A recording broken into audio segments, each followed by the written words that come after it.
Hey, welcome to Unsynchronized. I'm your host, Nicole Raposo. This show is a deep dive into how NSYNC broke up. And I want to say up front that this is not a show for people who act like they never really broke up. We're going to bypass the BS and take a closer look at how NSYNC got out of sync. Let's rewind a bit. For those of you who grew up with NSYNC, you already know the major details.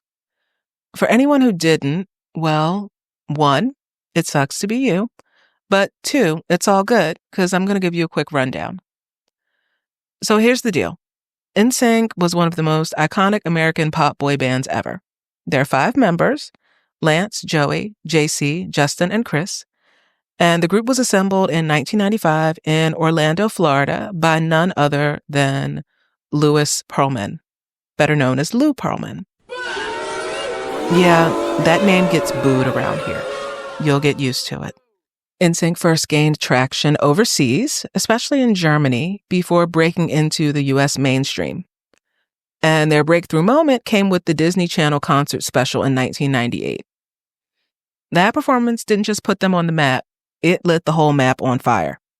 And from there, it's basically pure pop dominance. They gave us 3 regular studio albums, 1 Christmas album, and dance routines that are basically burned into our retinas and our brains in the best way possible. But it wasn't just about the music. NSYNC was everywhere. Radio, TV, magazine racks, billboards, dolls, lip balm, board games, computer games, cereal boxes. You name it, they were on it. Like, let's be real. NSYNC went viral before being viral on the internet was really even a thing. So, the group was together consistently until 2002, which is when they took a break that in reality was the beginning of their breakup. They rarely made public appearances together after that, and even though there were some whispers of new music in 2004, more on that later, like last season later. The only time they've officially recorded anything since then was for the Trolls sequel and for Justin Timberlake's most recent album.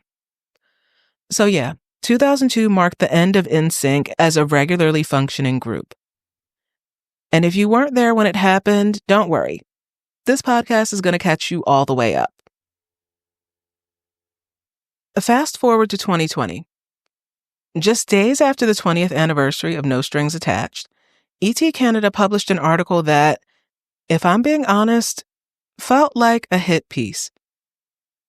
It talked about how Lance Bass, specifically his interest in getting into films, and also his dreams of space tourism, were the catalyst for NSYNC's breakup.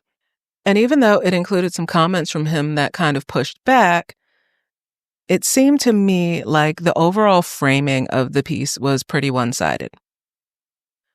What really struck me the most was the timing. Lance had just hosted a series of reunion episodes on his podcast to celebrate NSYNC's biggest career milestone. There was a serious sense of joy and nostalgia and connection, and then almost immediately, this article lands, and it's suggesting that he was the one who led to the group breaking apart. The emotional whiplash was real. Maybe not for everyone, but for me. And it felt pretty strange. Like, why kick dirt on a major celebration? And more importantly, who benefits from that narrative? Because when I looked closer at some of the sources that were quoted, let's just say I wasn't exactly convinced that we were hearing from neutral parties. One of the people interviewed in the article is currently employed by RCA, and in the article, they said that he still worked with Justin. Now, that's not an accusation, but let's call it what it is. It's a possible conflict of interest. If someone benefits from keeping the story clean and familiar, then it's fair to ask whether they're going to really challenge the narrative or if they're going to uphold it. And then there are Lance's comments. The way he pushed back in the article didn't really seem like it was just off the cuff. Actually, what he said was pretty consistent with some of the things that he shared in his 2007 memoir called Out of Sync. And just so you know, I will be referencing Lance's book throughout this podcast. Not because I take every word as gospel, but because it's one of the few pieces of firsthand information that we have from someone inside of the group. It's a puzzle piece, and I'm going to be holding it up against other puzzle pieces along the way. So yeah, the article made me very curious. I wouldn't say that it went viral, but it was positioned in a way that it could have gained a lot of traction, especially if people weren't paying attention to the sources or questioning what had been said. And just that moment, that kind of disconnect between celebration and speculation, that's really what pushed me to start asking deeper questions. Not just why did NSYNC break up, but why haven't we been given a straight answer? And what happens when people fill in the silence with their own assumptions? So that's really how this journey began. Around late March, I'd started combing through archived articles, old interviews, forgotten fan sites, basically anything I could get my hands and eyes on. By the end of May, I'd gathered a ton of info, and I'd had some pretty interesting and also pretty spicy conversations with some fellow fans online. And it was at that point that I had an epiphany. Why not share what I've found with even more people, but do it in a way that's engaging and also in a way that's enduring? So that's how Riddle on Her Mind came to be. And Riddle on Her Mind is my visual archive. I launched ROM in July of 2020.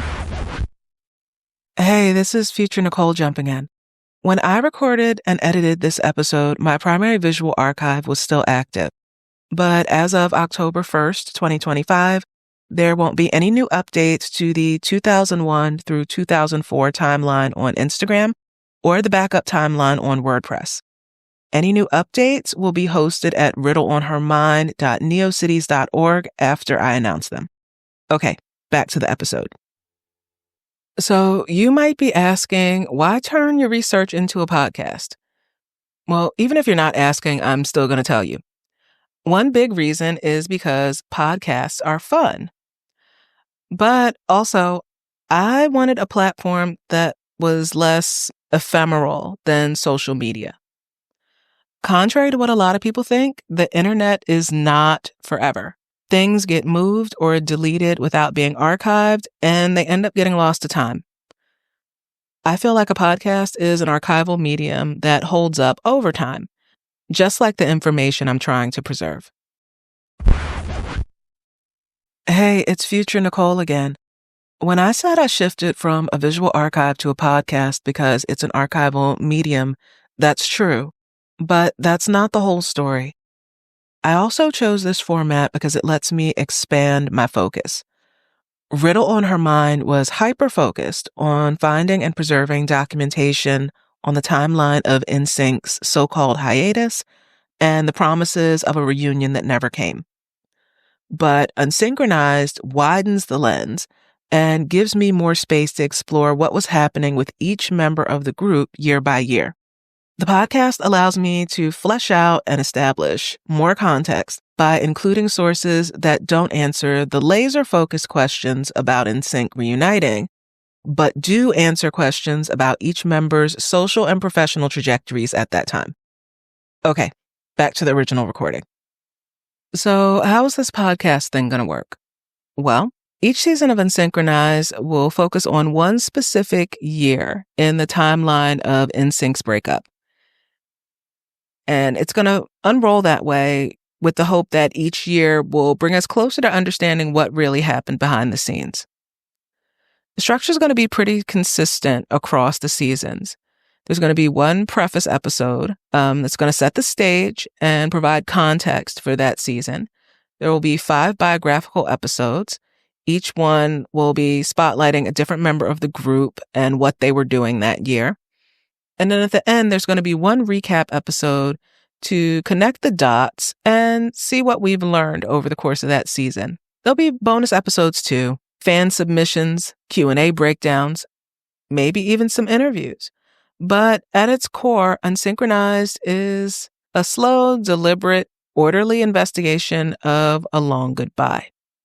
The theme for season 1 is Bringing the Noise, and it's going to focus on the year 2001. But before we get into that, we'll be setting up some context and setting the tone with the preface episode, which will be a recap of the year 2000. Now, why do I want to recap the year 2000? In a nutshell, it's because 2000 was NSYNC's peak. Commercial success, massive media visibility, and the release of their record-shattering album, No Strings Attached. Then we'll move through 2001 member by member. So with Joey's episode, we'll look at his work schedule, things like auditions and filming, and how he managed to balance fame with family. For Chris's episode, we'll talk about brand building for his fashion line, creative leadership, and basically the undercurrent of his role behind the scenes. For JC's episode, we'll talk about songwriting, production work, and the brief moments of creative independence. With Lance's episode, we'll talk about his business ambitions, like freelance entertainment, and we'll talk about his widening career focus, especially when it comes to movies. Then, when we get to Justin's episode, we'll talk about his individual projects and also the acceleration of the media spotlight and some of the questions that quietly started to swirl around him at that time. Finally, in the season recap, we'll circle back to the article that sparked this entire podcast, the ET Canada piece pointing to Lance's ambitions as the start of the breakup.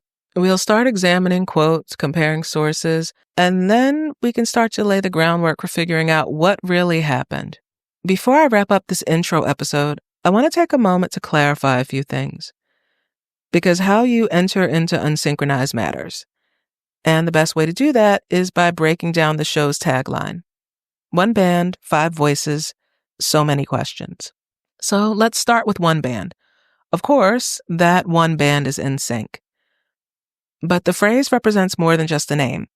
It's a gesture towards the unity that was projected to the public, especially during their peak. Whether that unity was fully real or selectively curated is part of what we'll examine across the duration of the show. The next part is 5 voices. That refers to their literal singing voices, but also the figurative ones. So thoughts, perspectives, decisions, and experiences. Each member will have a biographical episode across the first 4 seasons. And I chose that structure intentionally because over time, it seems like certain narratives have kind of flattened their histories. Some voices have been more amplified and others have been kind of sidelined. So this podcast aims to restore dimension and context, and also to give each member space to exist as a full person, not just a role in a pop culture storyline. So the last part, so many questions. This show focuses on NSYNC in the early 2000s. Yes, but it's not a nostalgia podcast in the traditional sense. We're not here to romanticize the past. We're here to excavate it. That means receipts, research, and reflection. It means asking difficult questions that might never fully be answered, but still asking them anyway. Some of those questions may feel uncomfortable for certain fans, and that's okay. Unsynchronized isn't designed to protect a myth. It's designed to challenge it. This is a space of exploration and recovery, a way of piecing together the fractured story of how NSYNC broke up and what that breakup left behind. So, now that you know what you're getting into, I can go ahead and wrap up this episode and point us towards what's coming next. Because episode 1 kicks things off with a rewind to the year 2000, a look at NSYNC's biggest commercial highs and possibly some of the quiet shifts that were already happening beneath the surface. It's a setup for everything that follows, and trust me, there's a lot to unpack. Thanks so much for joining me here on Unsynchronized. I'm really looking forward to having you with me for episode 1 and beyond, because the deeper we go, the clearer the picture gets. And as we piece together the truth, 1 episode at a time, remember, you can't spell unsynchronized without NSYNC.